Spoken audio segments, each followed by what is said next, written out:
It's fair to say that undertaking a decluttering project is not always straightforward. Often there are roadblocks that appear and stop us in our tracks. In today's podcast, we're going to talk about some of these roadblocks and how to overcome them.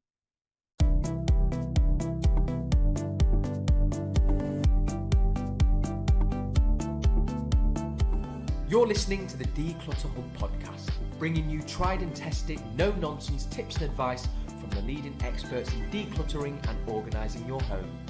Now here are your hosts, Ingrid Jansen and Leslie Spellman.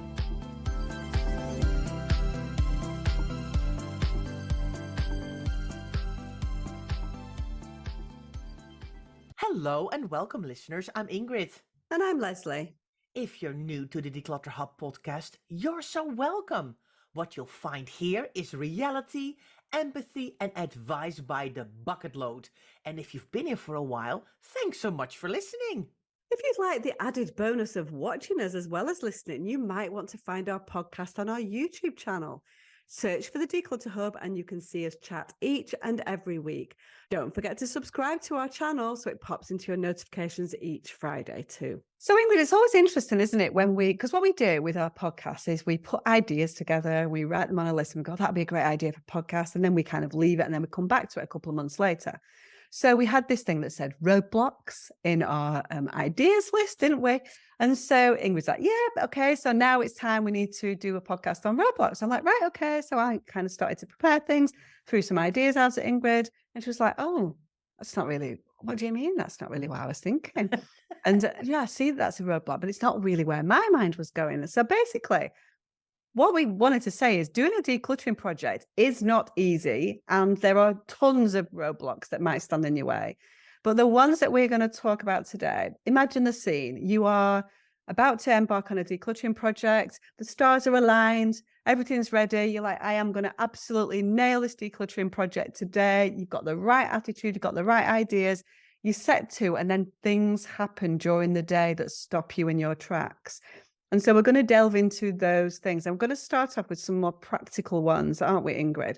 So things that stop you in your tracks. The first one we wanted to talk about was interruptions. Ingrid. Yes. You're right in the middle of doing something and then the doorbell rings.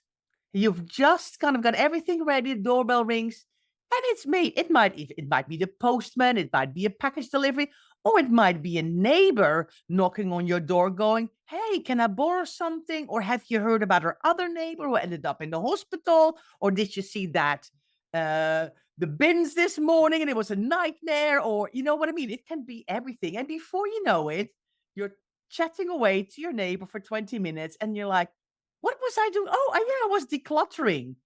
It can also be something different, like your phone's ringing and somebody's ringing you with a problem, or somebody just wants to chat to you because they're having a bad day and you thought, oh, really need to pick up the phone. 20 minutes, half an hour, or an hour if you've got a friend who loves to talk, or you love to talk yourself, maybe. You talk about yourself, Ingrid. Talk about yourself by any chance there. I do. I mean, I don't call as much as I used to, but if I do get on the phone, I can be on for a while. That is true. I think the problem is, what this is all about, it's all about preparation. This is one of the things that we talk about quite a lot, isn't it, Ingrid? We talk about the fact that if you are embarking on a decluttering project, you really need to think through what might happen. There are certain things that you can avoid happening. So sometimes you can't avoid people knocking at the door, but sometimes you can. So if it's somebody that typically knocks on your door and that's something that happens with regularity, you can try and say to that person, do you know what, on Tuesday this week, I'm going to be busy all day because I'm doing something and it's best that I don't get disturbed. So do you mind calling on Wednesday, for example? The problem is that we always often put other people's needs before our own. And that's the problem. Yeah. We go, oh, this person, even though it's really annoying that they've knocked on the door and that this neighbor is talking about this, that, and the other happening. A, we might go, oh, this is a great reason for me not to do any decluttering, which is not a good thing either. Or B, we might think that person's needs are greater than our own. Either way, it's going to culminate in us not getting the job done, getting distracted and getting taken off the track that we were on, because it involves a lot of physical energy, doesn't it? And emotional energy to declutter. And we need to kind of remain focused. Yeah. It's all about taking our focus away. Yeah. Something else that we wanted to talk about, Ingrid, was having the right equipment. So you set to, you get started, and you find that there is something missing from your decluttering project that you need to make progress that you've not got.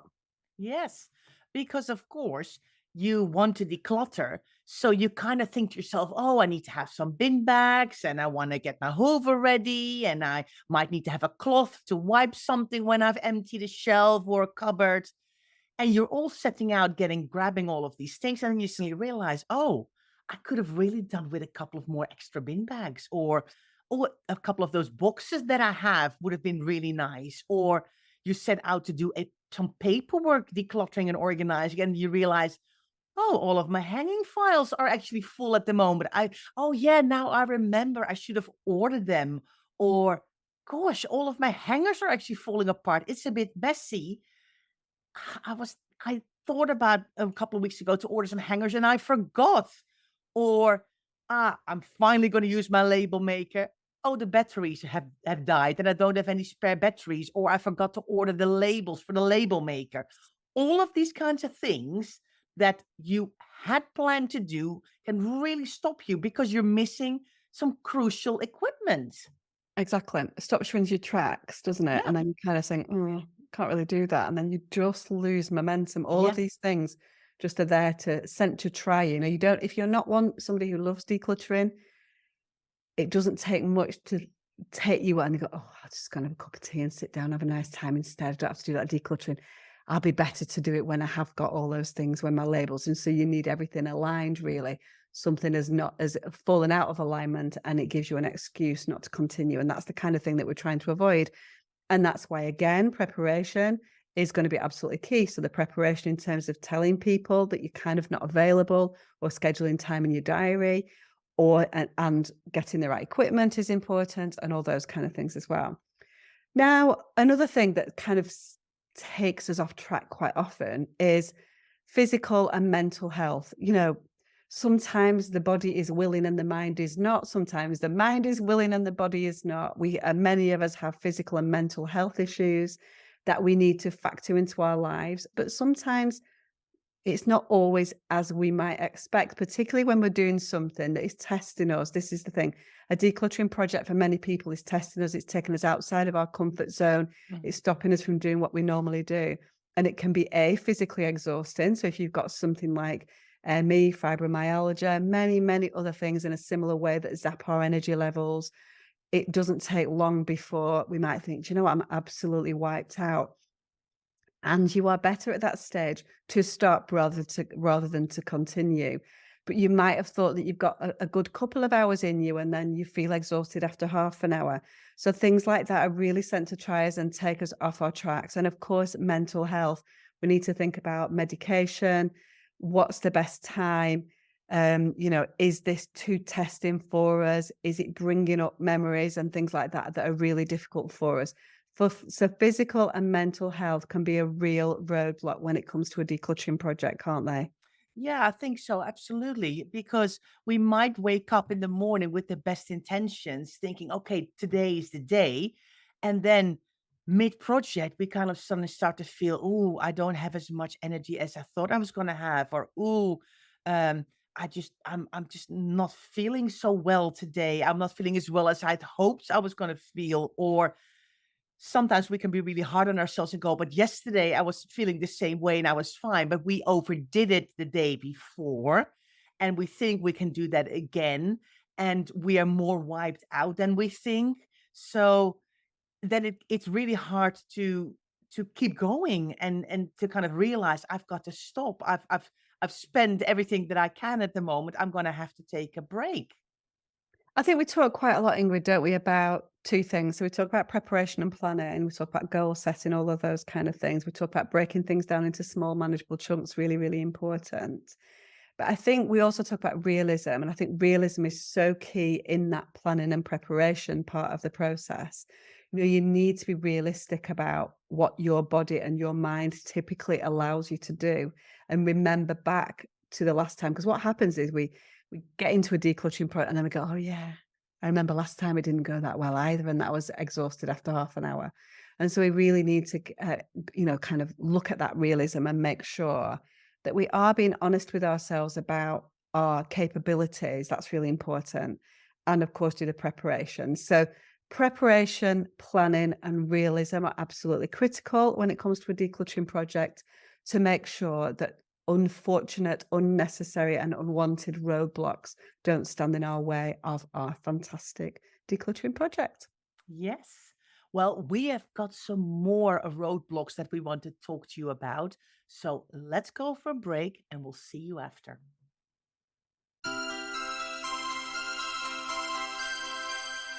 Hello, everybody. Welcome back. Before the break, we talked about interruptions, having a good preparation, and of course, physical and mental health that can stand in your way when you're trying to declutter. So let's continue with some other roadblocks that we've identified, Leslie.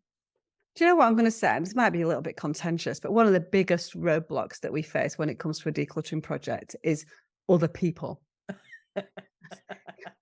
They can be, Yeah. not always, but they can be. Wouldn't life be easy if we didn't have to deal with other people? Do you know what I mean? So it's not just in a decluttering world. They can be quite annoying and they can really set you off your tracks, can't you? And so I'm talking about people that are not necessarily supportive. So if we've suffered for a lot of our life with clutter, we feel a lot of guilt, we feel a lot of shame. People have got their own preconceived ideas about what we're like and how a decluttering project is going to unfold. This is the reason why we as declutterers, honestly, and this happens all the time, the other part of how other people in the household don't necessarily know that we're going to help a client.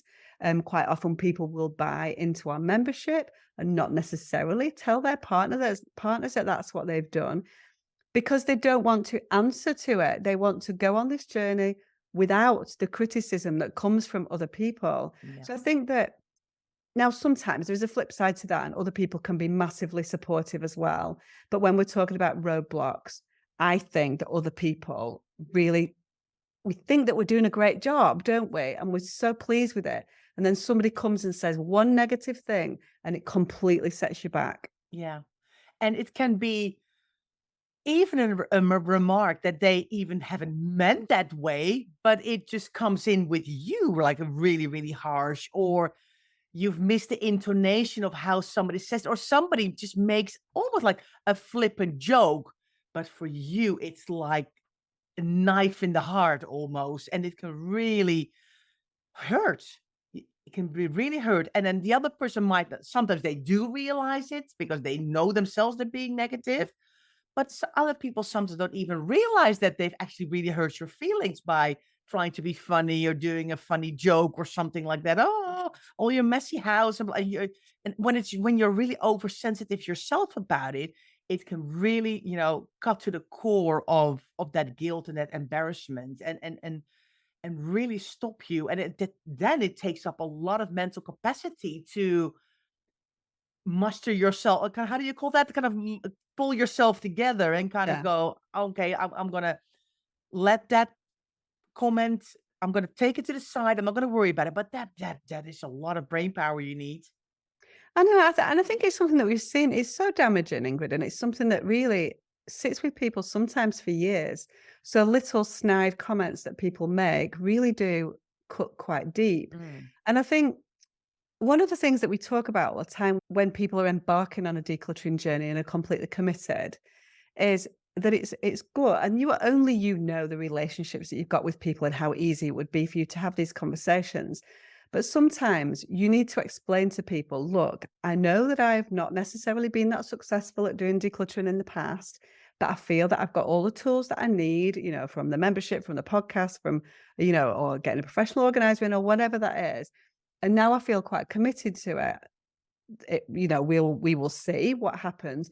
But what I'd like you to do is to support me in this. I don't expect you to do anything at this moment in time, but I want you to be supportive, mentally supportive to me while I'm going through this process. And so sometimes, but the problem is that the shame and embarrassment that we feel mean that we don't want to go there and talk about the fact that we have had these problems in the past and that we've sought additional help to fix them.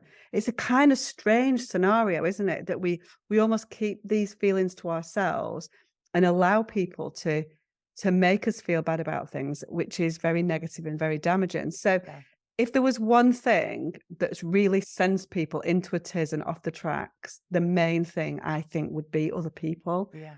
Was that your Yeah. experience as well? Yeah, and I think as well, what you see is what happens is while you're decluttering something, you might be triggered by a letter that you find from another person or an item that this friend that made a really horrible comment has said to you. And when you find an item, it can. So when you're decluttering, it might be something suddenly that triggers that memory, and you're like, "Oh, wow," and then kind of down tools, and it's like, "I need a cup of tea first," you know what I mean? So, it can really have a massive impact.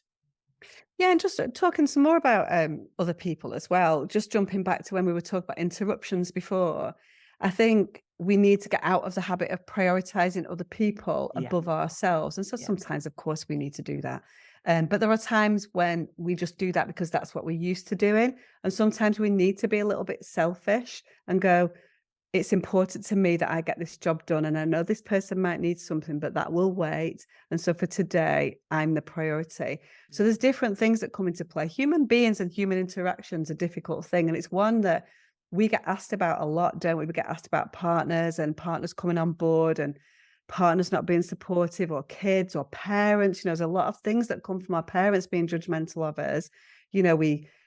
We've got issues because our parents didn't teach us. They've got issues because we're not good enough and don't fall into their expectation of what that is. They're looking at the way that we keep house and things are different now because they were, stayed at home all the time and we've got 3 kids and a full-time job. And there are so many things and so many judgments. The bottom line is that human beings can be quite judgmental and that is very damaging to people. Yeah. So be aware of that and think about what you can do to remedy that. Can you have those open and honest conversations to just say, I don't expect you to go overboard, but just back off a little bit and let me be me and let me try. That's the important thing. I think people already sort of sense that you failed before you've even started. Mhm.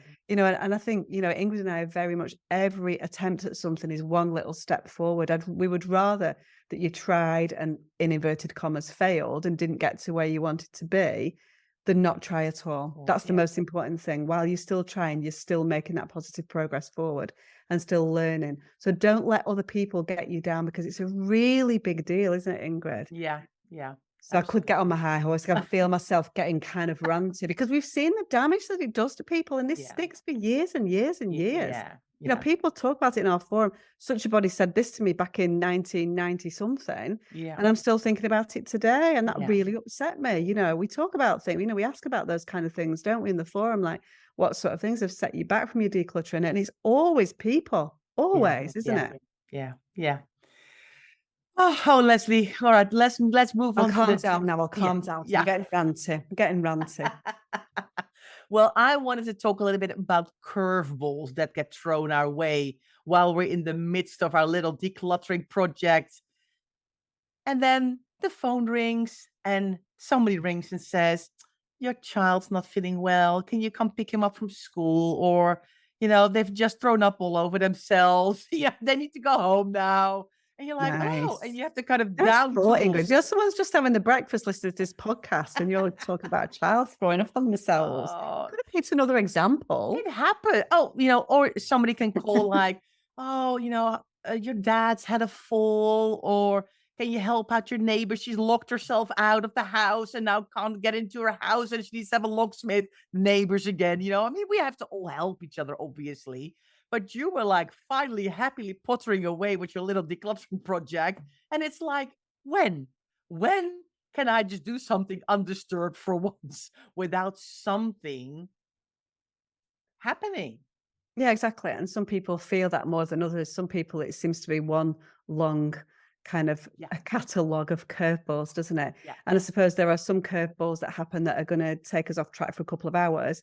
And there are some curveballs that get thrown our way that are going to take us off track completely for a long, long time, and mean that decluttering completely goes off the agenda.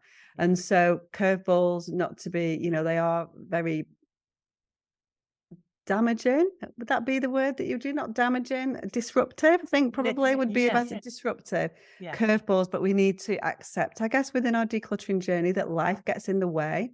So life is not plain sailing, and these things are going to be sent to try us, but we need to pick ourselves up if possible. Not always possible, but if we can, and if it's sensible to do so, pick ourselves up and go, I'm not going to let that little curveball put me off and not come back to it for 3 or 4 weeks. Get back in the saddle and start going again. That's the important thing, and that's the learning from a curveball like that, isn't it?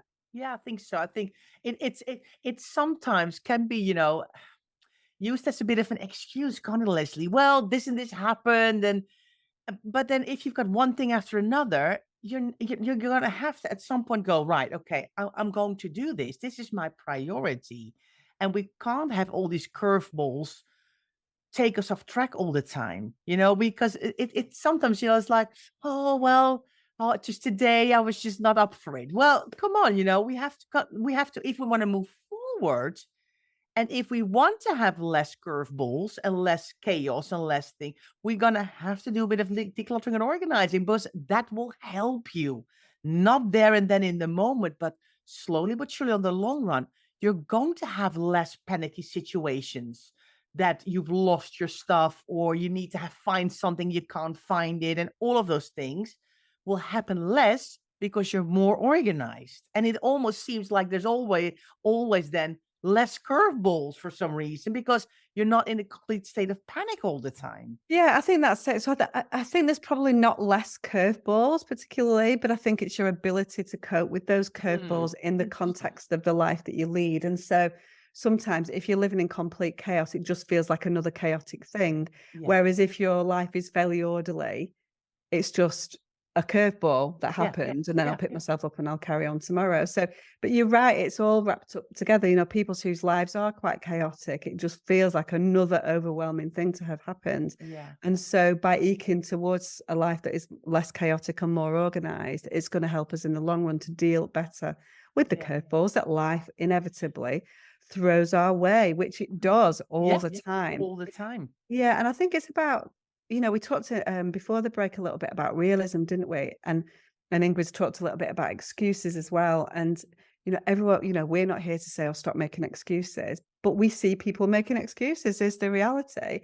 And sometimes there does need to be a reality check, which is, be realistic. Are you allowing that little curveball to kind of stay with you a little bit longer than perhaps it ought? And actually, do you know what I mean?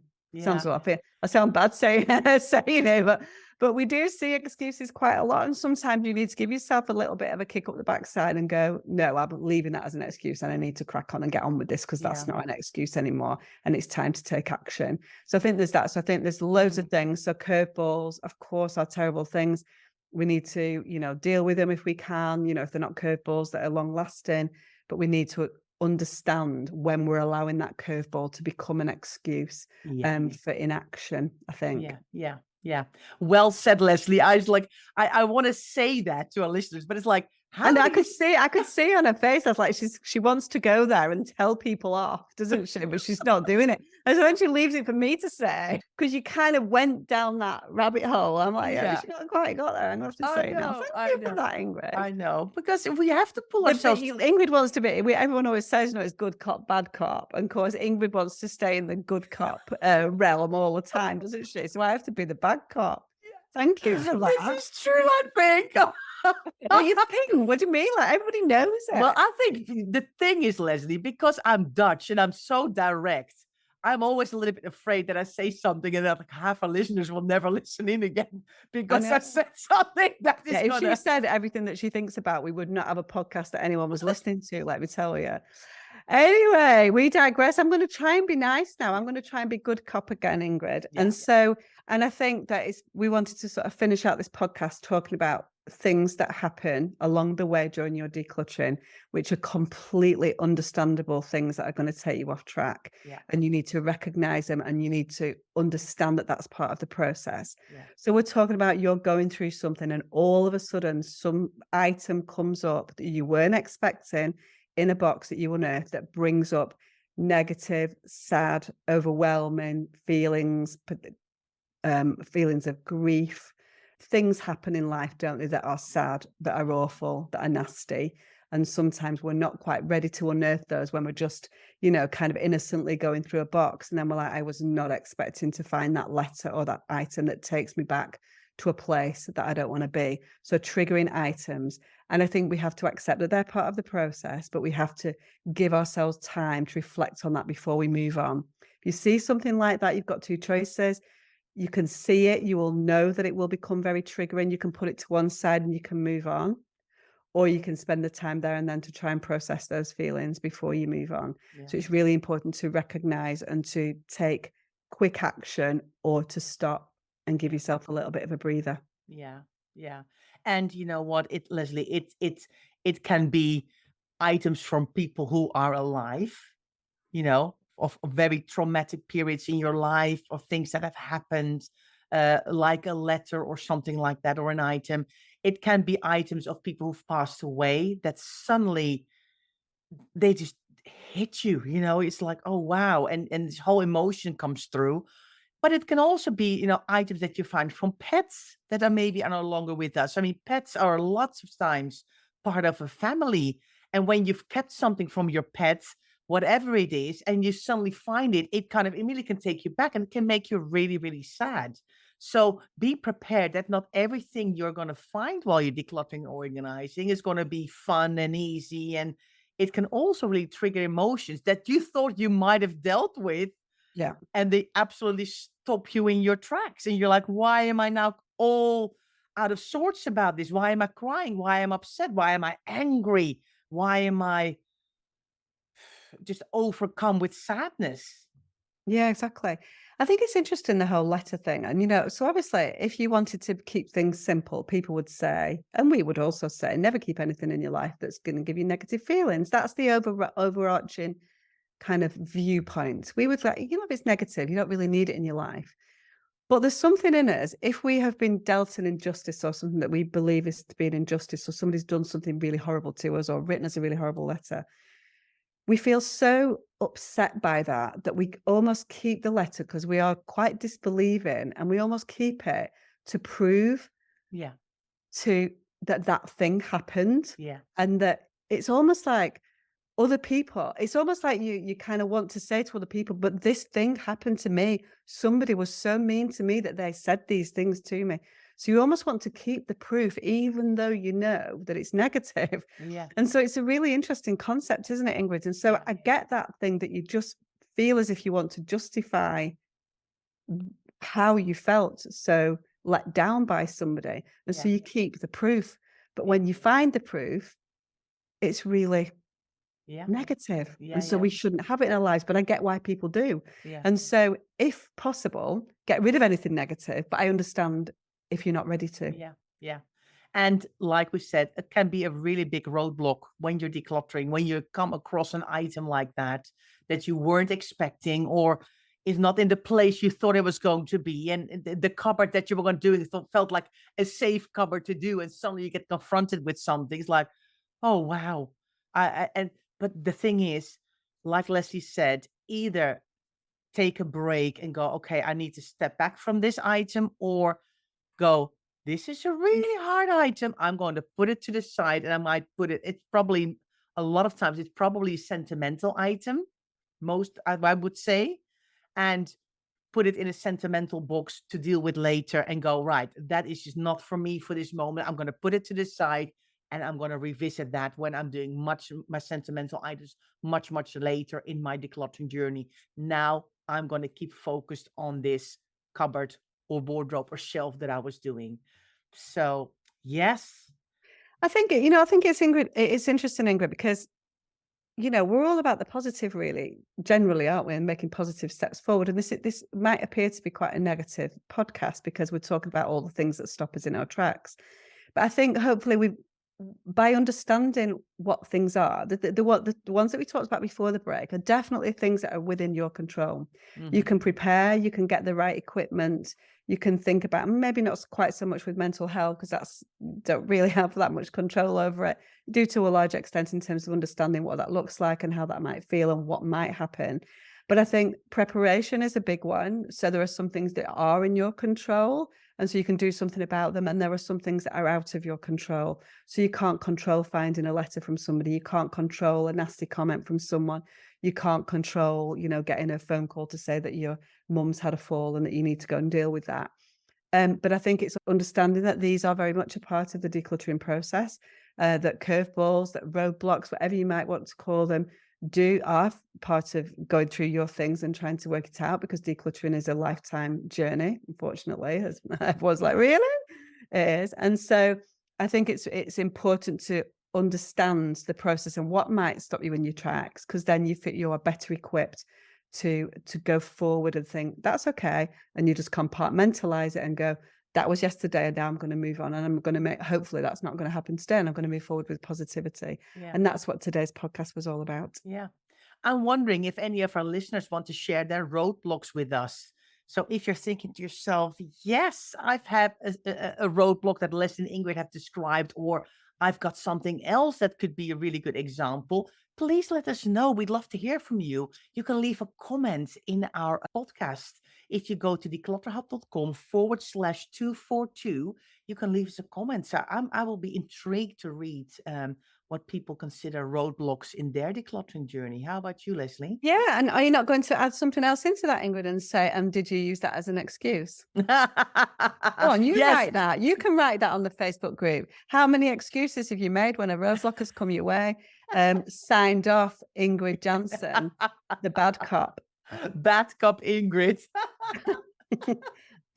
Well, what I'm going to do is I'm going to go, I'm going to go tell everybody what next week's podcast is, Leslie, because it's a bit of a lighter nature next week, which is probably a good idea after this podcast, which was probably quite a hard one to listen to. So we are going to talk about the 10 things to declutter from your utility room. So thanks for being here. We appreciate you, and we hope to see you again next week.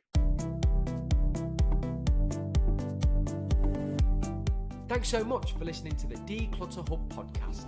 Don't forget to subscribe to us in your podcast player so you don't miss an episode, and we'll see you next week.